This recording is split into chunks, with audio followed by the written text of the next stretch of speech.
how to log in to Spotify. So if you were to log into your Spotify in 2026, then what you need to do is first you need to make sure that you have a stable internet connection. After that, you need to go with your Spotify application. If you have your Spotify application, you can just simply go and open it. But if you don't have the application, you can also go with your browser and then search for Spotify. After that, you need to go with open.spotify.com and this will take you to this kind of interface.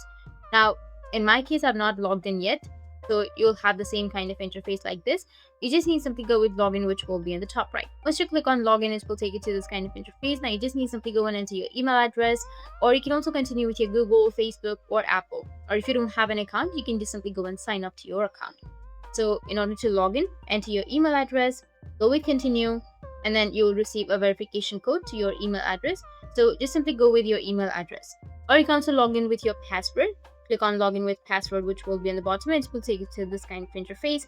Go and enter your password and go with login. And after that, you'll be logged into your account. So that's how you can log into your Spotify. And if you have any questions, feel free to comment below. Thanks for watching.